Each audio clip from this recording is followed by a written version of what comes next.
சரி, இப்ப 41 இடங்கள் வந்து டிமாண்ட் பண்ணாங்க. காங்கிரஸ்ல இருந்து 41 இடங்கள் கேட்டாங்கன்னாங்க. 28ல வந்து 28+1 அப்படின்ற இடத்துல வந்து முடிஞ்சிருக்கு. இது எப்படி சாத்தியமாச்சு? இதுதான் வரும் அப்படின்னு நீங்க எதிர்பார்த்தீங்களா? இல்ல இதற்கு பின்னால இருந்த அவங்க என்ன சொன்னாங்கன்னா, பெரிய தலைவர்கள் யாரால? அவங்க என்ன சொன்னாங்கன்னா 25 தொகுதிகள் இருக்கணும் கொடுத்தோம். ஆமா. IUML ஒன்று குறைக்க போறோம், எல்லாம் குறைக்க போறோம். ஏன்னா புதிய கட்சிகள் தேமுதிக, மக்கள் நீதி மையம், தமிமும் அன்சாரி, கருணாஸ், தனி அரசு, வாண்டையார், ஸ்ரீதர் வாண்டையார் போன்ற நிறைய பேர் உள்ள வராங்க. SDBI வராங்க. ஆக எல்லாருக்கும் கொடுக்கணும். அப்போ எல்லாரும் குறைக்க சொல்லியிருக்கும். இது எல்லாருக்கும் தான் நன்மை. ஆனால் national party will respect the national party, நான் குறைக்க மாட்டேன்னு சொன்னாங்க.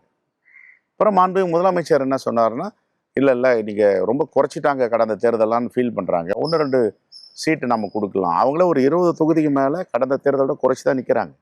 ஆமாம். இதெல்லாம் சொன்ன உடனே எங்கள் ஹைகமாண்ட் மல்லிகார்ஜுன கார்கே அவர்கள், ராகுல் காந்தி அவர்கள் இதை ரொம்ப சீரிய முறையில் சீர்தூக்கி பார்த்து, ரைட், நம்ம கூட்டணி வலிமையான கூட்டணி, இந்த கூட்டணி தொடர வேண்டும் என்ற அடிப்படையில் அகில இந்திய காங்கிரஸ் கமிட்டி தலைவர்கள் மாண்புமிகு முதலமைச்சரிடம் பேசி, மாண்புமிகு முதலமைச்சர் அகில இந்திய காங்கிரஸ் கமிட்டி தலைவரிடம் பேசி ஒருமனதாக 28 தொகுதிகளும் ஒரு மாநிலங்களவை உறுப்பினரும் பெற்று நீங்கள் கையொப்பமிடுங்கன்றாங்க.